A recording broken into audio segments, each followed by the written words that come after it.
Science classes by Ranjit Kumar में आप सभी का स्वागत है। आप सभी पढ़ रहे हैं क्लास 8 केमिस्ट्री। ये आपका चैप्टर 5 है एनसीईआरटी के बुक का, जिसका नाम है coal and petroleum. Coal and petroleum में हम लोगों ने एक्टिविटी 5.1 किया था, जिसमें हम लोगों ने नेचुरल और मैन मेड मटेरियल्स के बारे में जाना था। इसके अलावा हम लोगों ने नेचुरल रिसोर्सेस के बारे में जाना था। नेचुरल रिसोर्सेस किसे कहते हैं, और हम लोगों ने नेचुरल रिसोर्सेस के टाइप्स जाने थे। इनहैक्सेबल नेचुरल रिसोर्स और एक्सहैक्सेबल नेचुरल रिसोर्स। और इसके अलावा हम लोगों ने एक्टिविटी 5.1 या 5.2 किया था। हम लोगों ने इसके बाद आपके फॉसिल फ्यूल्स के बारे में जाना था कि फॉसिल फ्यूल जो होते हैं वो लिविंग ऑर्गेनिज्म के ही पार्ट्स होते हैं।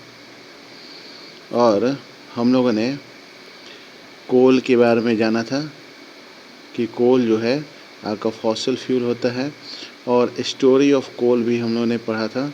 3 मिलियन ईयर्स एगो जो है फॉरेस्ट जो आपके रिड्यूस हो जाते हैं ज़मीन में दब करके, वे सारे के सारे कोयला बन जाते हैं। ये कोल माइन का फिगर हम लोगों ने देखा था, इसके बारे में लंबे डिस्कस चले थे।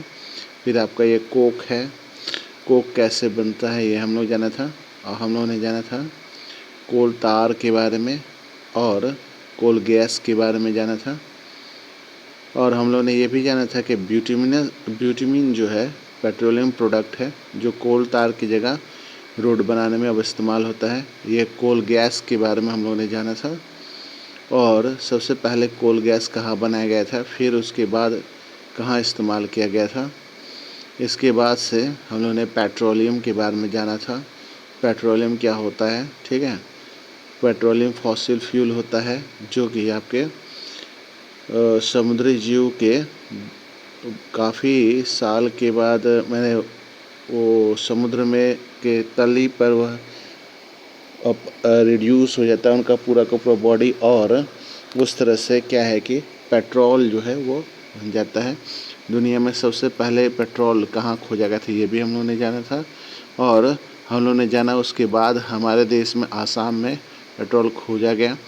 इसके अलावा गुजरात में मुंबई हाई में और आपके रिवर बेसिन गोदावरी और कृष्णा, इन सब जगहों से पेट्रोलियम निकाला जाता है। रिफाइनिंग के बारे में भी हम लोगों ने जाना था, और रिफाइनिंग के बारे में बहुत सारे डिस्कशन चले थे। पेट्रोलियम प्रोडक्ट्स के बारे में भी हम लोगों ने जाना था, जो कि आपका टेबल 5.1 में है। आज हम लोग पढ़ने वाले हैं आपके नेचुरल गैस के बारे में। Now we are going to study about natural gases. Natural gases is very important fossil fuel because it is easy to transport through pipe. जो आपके पाइप्स होते हैं उससे नेचुरल गैस को हम लोग ट्रांसपोर्टेट कर सकते हैं, एक जगह से दूसरी जगह ट्रांसपोर्ट कर सकते हैं। Natural gas is stored under high pressure as compressed natural gas CNG। Natural gas को स्टोर किया जा सकता है high pressure as compressed natural gas के रूप में। और CNG जो होता है वह यूज़ हो रहा है आपके पावर जनरेशन के लिए। CNG is used for power generation. It is now being used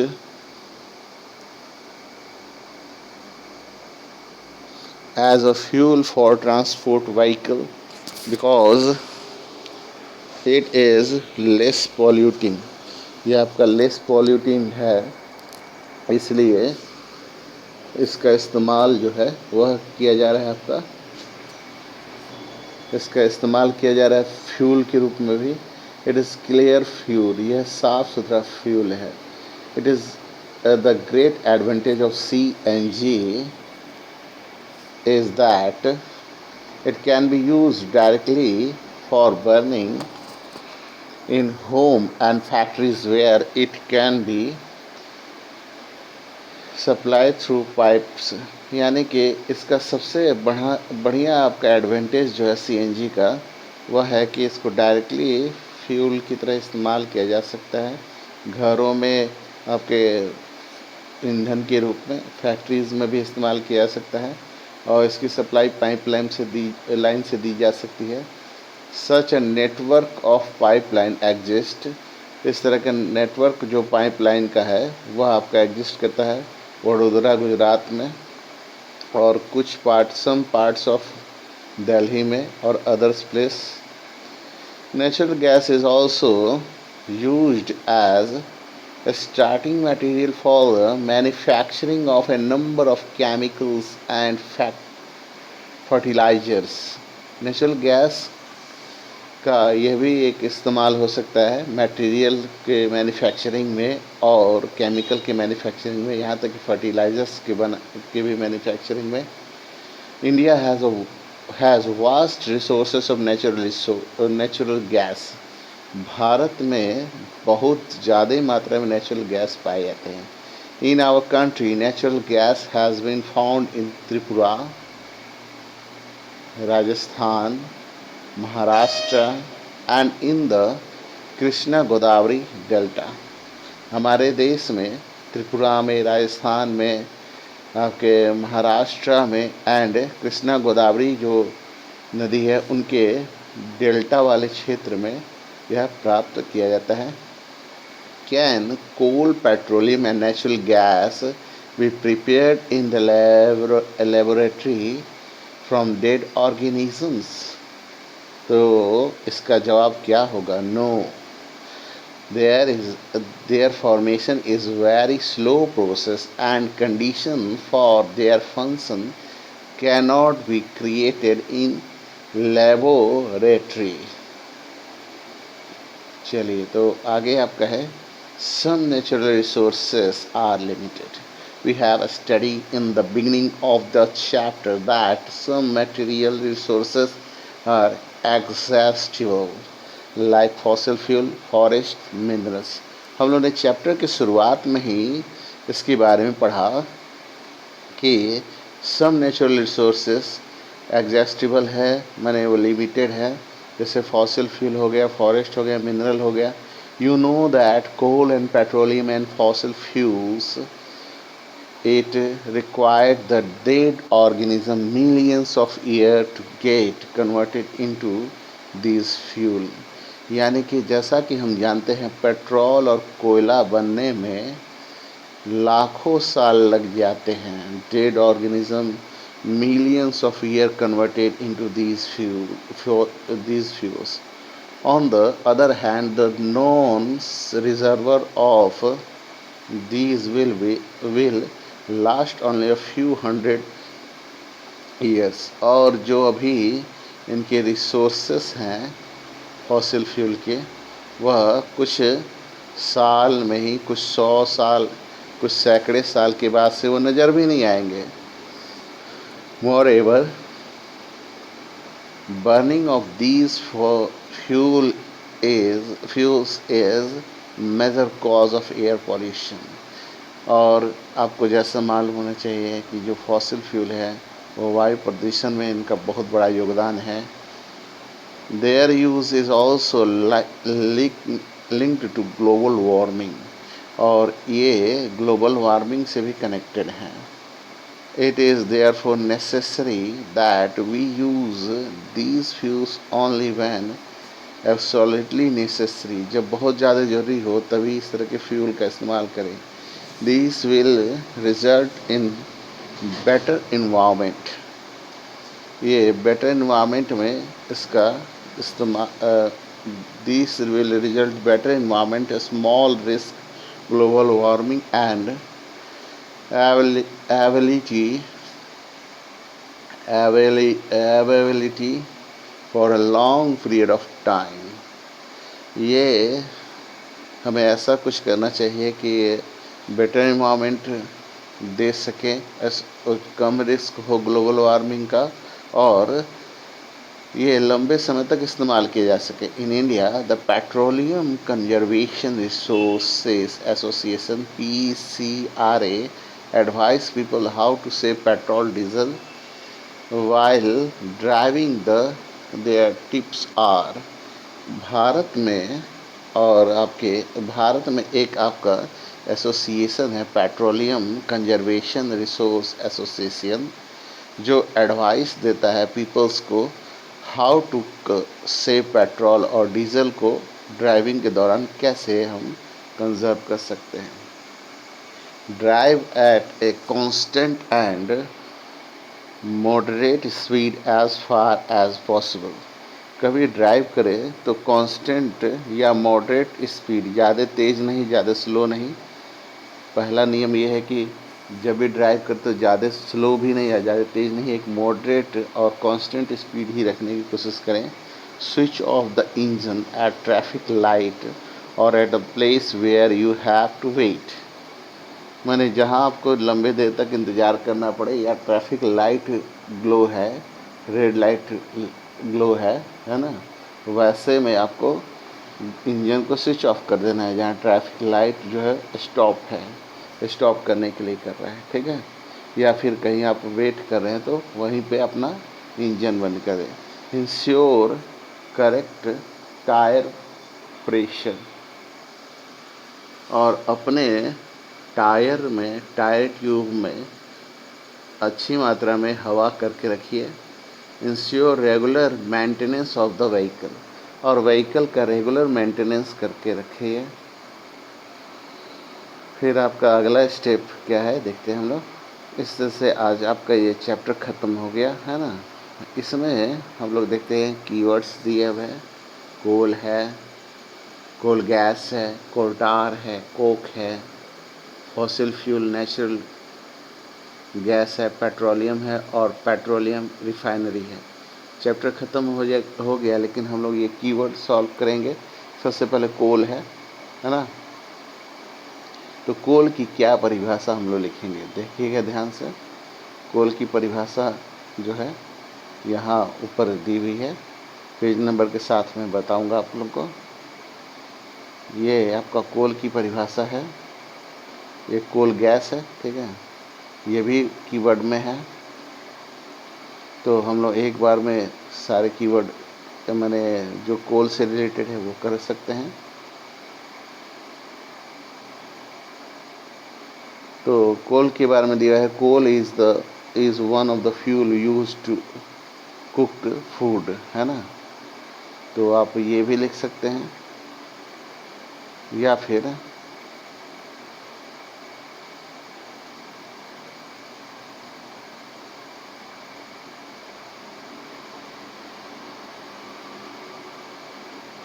ये भी आप लिख सकते हैं, coal is also used as a fuel in various industries, ये लिख सकते हैं। इन दोनों में से कोई एक लिख लीजिएगा, ठीक है।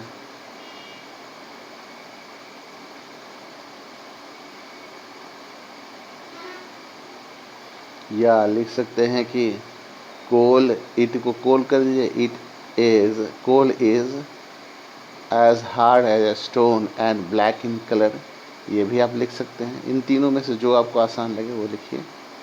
अब आते हैं कोल के बाद क्या कीवर्ड दिया है। ये कोल गैस है, कोल गैस के बारे में दिया है। कोल गैस के बारे में पूछा जा रहा है। कोल गैस भी आपके जहाँ कोयला मिला था, कोल मिला था, वहाँ हम लोग आते हैं। ये पेज नंबर है आपका 57। पेज नंबर 57 में हम लोग आते हैं कोल गैस पे।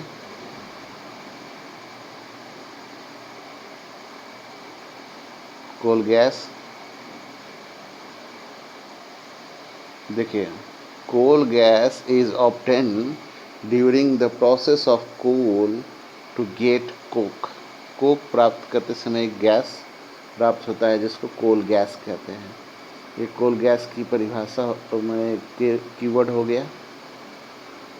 अब आते हैं हम लोग कोल गैस के बाद कोल टार। कोल टार आपको दिखाई दे रहा है, कोल गैस के नीचे है। अब कोल टार भी वहीं नीचे आपको मिलेगा। कोल गैस से पहले है कोल टार, है ना। देखिए कोल टार है।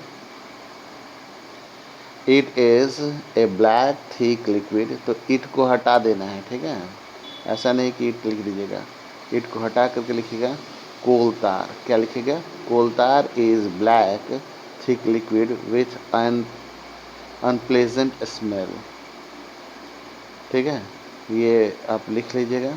ठीक है, यहाँ से यहाँ तक स्मेल तक, या अगर मन करे तो एक और लाइन लिख सकते हैं, it is a mixture of about 200 substances.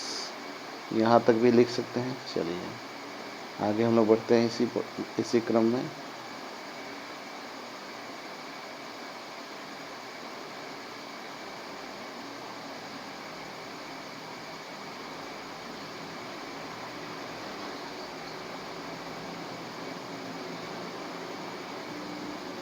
अब हम लोग देखते हैं कि क्या आगे है। कोल टार के बाद है आपका कोक, है ना।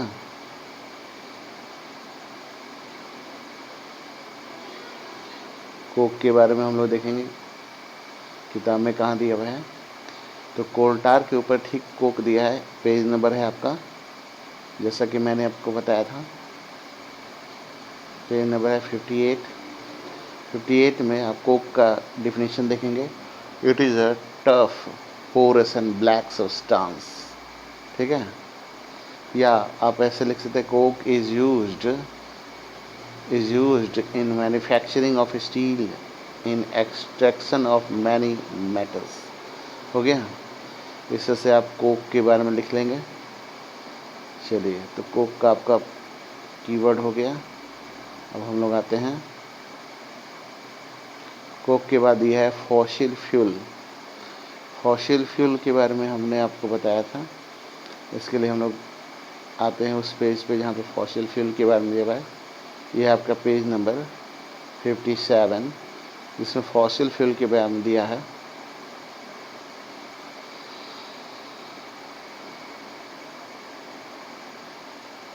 तो आप ऐसा कर सकते हैं, इसको छोटा मैं करा देता हूँ ताकि आसानी से आप लिख सकें। तो यहाँ आप these where found from the, इसको फ्रॉम तक के को हटा देंगे। इसमें लिखेंगे दोज फ्यूल। क्या लिखेंगे? इतने को हटा के लिखेंगे केवल दोज फ्यूल। ठीक है, दोज फ्यूल, एक मिनट, हाँ, दोज फ्यूल, ये फॉर्म तक हटा करके ये फॉर्म तक हट जाएगा। इसी में लिखेंगे दोज फ्यूल। ठीक है, फॉर्म्ड, दोज फ्यूल लिख करके formed from the dead remaining of living organism fossil. Fossil को लिखना है। ठीक है, फॉसिल वैसे मैं टिक कर दे रहा हूँ, इसको लिखना है। So these are all known as fossil fuel. फिर से ध्यान दीजिएगा, आपको क्या हटाना है और क्या लिखना है, मैं आपको फिर से बता दे रहा हूँ। सबसे अच्छा तरीका है कि दीज वेयर नहीं लिख करके आप लिखेंगे दोज फ्यूल। दीज वेयर को हटा के those fuel formed from the dead remaining. तो दोज फ्यूल वेयर भी लिख सकते हैं आप, है ना, ग्रामेटिकल सही होगा। दीज को हटा के आप लिखेंगे those fuel were formed the dead remains of living organism fossil, so these are all known as fossil fuels। हो जाएगा आपका फॉसिल फ्यूल का। तो यहाँ से इसको हटा करके यहाँ पे दोज फ्यूल लिख करके और फॉसिल फ्यूल तक आप लिख देंगे। फॉसिल फ्यूल का कीवर्ड हो गया आपका। आगे हम लोग चलते हैं फॉसिल फ्यूल से। फॉसिल फ्यूल के बाद आपका क्या कीवर्ड दिया है देखते हैं हम लोग। फॉसिल फ्यूल के बाद आपका दिया है नेचुरल गैस। चलिए, नेचुरल गैस का हम लोग कीवर्ड देखें। ये पेट्रोलियम जहाँ दिया था उसी के बगल में ही है। ठीक है, पेज नंबर है आपका 60 में ही आप ऊपर की तरफ देखेंगे। Natural gas is very important fossil fuel because it is easy to transport through pipes। या नेचुरल गैस ये लिखेंगे तो सही रहेगा। Natural gas is stored under high pressure as compressed natural gas. यहाँ हो गया, ये आप लिख लेंगे आराम से नेचुरल गैस के बारे में। अब नेचुरल गैस का हो गया कीवर्ड। नेचुरल गैस के बाद हम लोग आते हैं पेट्रोलियम और पेट्रोलियम रिफाइनरी, इन दोनों का एक साथ मैं करा देता हूँ आप लोगों को। पेट्रोलियम और पेट्रोलियम रिफाइनरी, है ना। तो सबसे पहले हम लोग आते हैं पेट्रोलियम। पहले तो आपका पेट्रोलियम के पहले पेट्रोलियम रिफाइनरी का ही दिखाई देते थे, लेकिन लोग पेट्रोलियम का करेंगे, है ना। तो ये यहाँ पे इसका छोटा सा कीवर्ड दिया है, petrol and diesel are obtained from a natural resource called petroleum. ठीक है, ये आपका पेट्रोलियम का हो जाएगा। ये गलती से कट गया, इसको ठीक कर देते हैं। देखिए, ये आपका पेट्रोल से लेकर के यहाँ पेट्रोलियम तक हो गया। ये आप कीवर्ड में लिख लीजिएगा, है ना। यहाँ तक आपको लिख लेना है, पेट्रोलियम तक, पेट्रोल से लेकर के, ये पेट्रोल से लेकर के, है ना, यहाँ पेट्रोलियम तक आपको लिख लेना है। ठीक है, चलिए आप पेट्रोलियम का कर लेंगे कीवर्ड। अब आगे हम लोग बढ़ते हैं, पेट्रोलियम रिफाइनरी, है ना। पेट्रोलियम रिफाइनरी का ये दिया हुआ है ना। तो इसका थोड़ा हल्का सा ऊपर इधर कुछ लाइन छूट गया है, यहाँ से शुरू है। द प्रोसेस, अब पहले क्या लिखेंगे, द प्रोसेस से शुरू करेंगे। द प्रोसेस ऑफ कर, ये लिखते हुए, द प्रोसेस ऑफ लिखते हुए आप आ जाएंगे यहाँ पे, separation of various constituent of fraction of petroleum is known as refining. It is carry out in a petroleum refinery. हो गया आपका, इतना आप लिख लेंगे। चलिए, आज हम लोगों ने कीवर्ड और पढ़ाई भी कर लिया। अगले दिन हम लोग क्वेश्चन आंसर के लिए आएंगे, जो कि आपका 1 नंबर से लेकर के ये 6, है ना, 7, 8, 9 तक आपका क्वेश्चन आंसर है, जो हम लोग अगले वीडियो में इतना क्वेश्चन तक हम लोग करेंगे। आज की वीडियो में इतना ही। इस वीडियो को ज़्यादा से ज़्यादा लाइक करें, शेयर करें, सब्सक्राइब करें। Thank you, have a nice day.